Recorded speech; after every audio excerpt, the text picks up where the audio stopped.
नमस्कार दोस्तों, स्वागत है आप सभी लोगों का Sonu study classes YouTube channel में। दोस्तों आज मैं आपसे लोगों को एनसीईआरटी बुक क्लास 9 सामाजिक विज्ञान चैप्टर 5 संस्थाओं का कामकाज पर प्रश्न उत्तर मैं आप लोगों को इस वीडियो में बताऊंगा। प्रश्न नंबर 1, अगर आपको भारत का राष्ट्रपति चुना जाए तो आप निम्नलिखित में से कौन सा फैसला खुद कर सकते हैं? ऑप्शन क, अपनी पसंद के व्यक्ति को प्रधानमंत्री चुन सकते हैं। ख, लोकसभा में बहुमत वाले प्रधानमंत्री को उसके पद से हटा सकते हैं। ग, दोनों सदनों द्वारा पारित विधेयक पर पुनः विचार कर सकते हैं। घ, मंत्री परिषद में अपनी पसंद के नेताओं का चयन कर सकते हैं। उत्तर ग, दोनों सदनों द्वारा पारित विधेयक पर पुनः विचार के लिए कर सकते हैं। प्रश्न नंबर 2, निम्नलिखित में से कौन राजनीतिक कार्यपालिका का हिस्सा होता है? क, जिलाधीश। ख, गृह मंत्रालय का सचिव। ग, गृह मंत्री। घ, पुलिस महानिदेशक। उत्तर ग, गृह मंत्री। प्रश्न नंबर 3, न्यायपालिका के बारे में निम्नलिखित में से कौन सा बयान गलत है? क, संसद द्वारा पारित प्रत्येक कानून को सर्वोच्च न्यायालय की मंजूरी की जरूरत होती है। ख, अगर कोई कानून संविधान की भावना के खिलाफ है तो न्यायपालिका उसे अमान्य घोषित कर सकती है। ग, न्यायपालिका कार्यपालिका से स्वतंत्र होती है। घ, अगर किसी नागरिक के अधिकारों का हनन होता है तो वह अदालत में जा सकता है। उत्तर क, संसद द्वारा पारित प्रत्येक कानून को सर्वोच्च न्यायालय की मंजूरी की जरूरत होती है। प्रश्न नंबर 4, निम्नलिखित राजनीतिक संस्थाओं में कौन सी संस्था देश के मौजूदा कानून में संशोधन कर सकती है? क, सर्वोच्च न्यायालय। ख, राष्ट्रपति। घ, प्रधानमंत्री। घ, संसद। उत्तर घ, संसद। प्रश्न नंबर 5, उस मंत्रालय की पहचान करें जिसने निम्नलिखित समाचार जारी किया होगा। क, देश की जूट का निर्यात बढ़ाने के लिए एक नई नीति बनाई जा रही है। ख, ग्रामीण इलाकों में टेलीफोन सेवाएं सुलभ कराई जाएगी। ग, सार्वजनिक वितरण प्रणाली के तहत बिकने वाले चावल और गेहूं की कीमतें कम की जाएगी। घ, पल्स पोलियो अभियान शुरू किया जाएगा। अंगा, ऊंची पहाड़ियों पर तैनात सैनिकों के भत्ते बढ़ाए जाएंगे। नंबर 1, रक्षा मंत्रालय। नंबर 2, कृषि, खाद्यान्न और सार्वजनिक वितरण मंत्रालय। नंबर 3, स्वास्थ्य मंत्रालय। नंबर 4, वाणिज्य और उद्योग मंत्रालय। नंबर 5, संचार और सूचना प्रौद्योगिकी मंत्रालय। उत्तर क, देश से जूट का निर्यात बढ़ाने के लिए एक नई नीति बनाई जा रही है। ख, ग्रामीण इलाकों में टेलीफोन सेवाएं सुलभ कराई जाएंगी। ग, सार्वजनिक वितरण प्रणाली के तहत बिकने वाले चावल और गेहूं की कीमतें कम की जाएगी।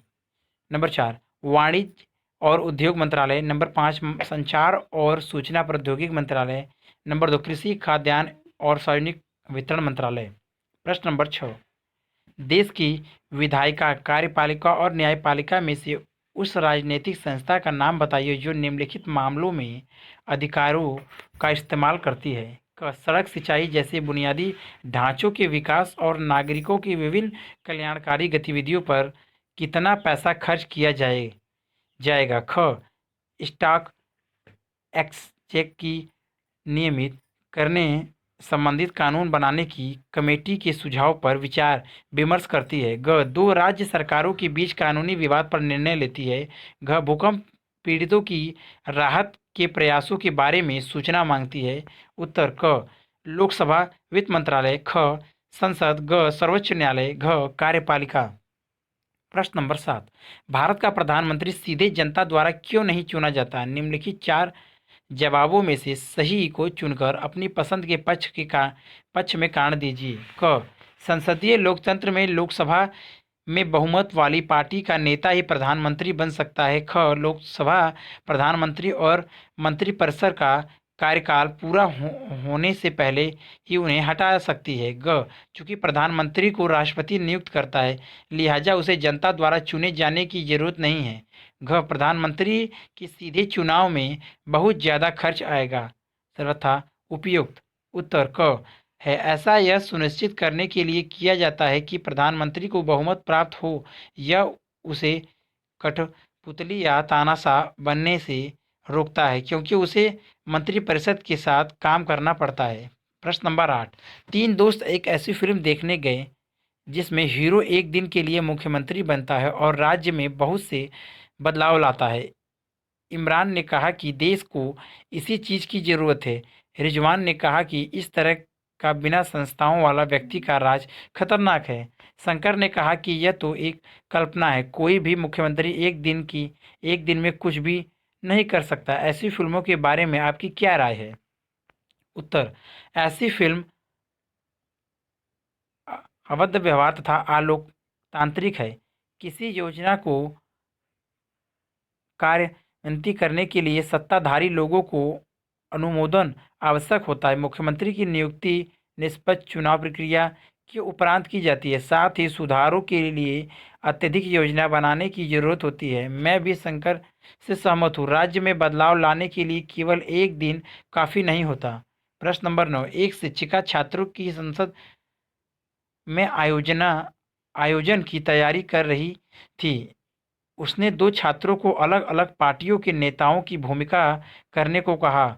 उसने उन्हें विकल्प भी दिया, यदि वे चाहे तो राज्यसभा में बहुमत प्राप्त दल की नेता हो सकती हैं और अगर चाहें तो लोकसभा की बहुमत प्राप्त दल की। अगर आपको यह विकल्प दिया जाए तो आप क्या चुनेंगे और क्यों? उत्तर में कृत्रिम लोकसभा और प्राथमिकता दूंगा क्योंकि राज्यसभा की अपेक्षा लोकसभा अधिक शक्तिशाली होती है। कोई भी सामान्य बिल दोनों सदनों द्वारा पास किया जाना आवश्यक है, किंतु लोकसभा के सदस्यों की संख्या अधिक होने के कारण बहुमत का निर्णय मान्य होता है। वित्तीय मामलों में लोकसभा की शक्ति अधिक होती है। वित्तीय बिल केवल लोकसभा में पेश किए जा सकते हैं। देश के प्रशासन को चलाने के लिए सारा धन लोकसभा द्वारा ही प्रदान किया जाता है। लोकसभा मंत्रिमंडल को नियंत्रित करती है। लोकसभा के सदस्य योग्य मतदाताओं द्वारा प्रत्यक्ष रूप से चुने जाते हैं। प्रश्न नंबर 10, आरक्षण पर आदेश का उदाहरण पढ़कर तीन विद्यार्थियों की न्यायपालिका पर अलग अलग प्रक्रिया थी। उसमें से कौन सी प्रक्रिया न्यायपालिका की भूमिका को सही तरह से समझती है? क, श्रीनिवास का तर्क है कि चूंकि सर्वोच्च न्यायालय सरकार के साथ सहमत हो गई है, लिहाजा वह स्वतंत्र नहीं है। ख, अजय का कहना है कि न्यायपालिका स्वतंत्र है क्योंकि वह सरकार के आदेश के खिलाफ फैसला सुना सकती है। सर्वोच्च न्यायालय ने सरकार को उसमें संशोधन का निर्देश दिया। ग, विजय का मानना है कि न्यायपालिका न तो स्वतंत्र है न कि किसी के अनुसार चलने वाली, बल्कि वह विरोधी समूहों के बीच मध्य की भूमिका निभाती है। न्यायालय ने इस आदेश के समर्थकों और विरोधियों के बीच बढ़िया संतुलन बनाया। आपकी राय में कौन सा विचार सही है? उत्तर, न्यायपालिका की भूमिका के बारे में अजय का विचार सही है। अगर वीडियो अच्छी लगी तो वीडियो को लाइक करें, शेयर करें, कमेंट करें और नेक्स्ट वीडियो के लिए चैनल को सब्सक्राइब जरूर करें। Thank you for watching.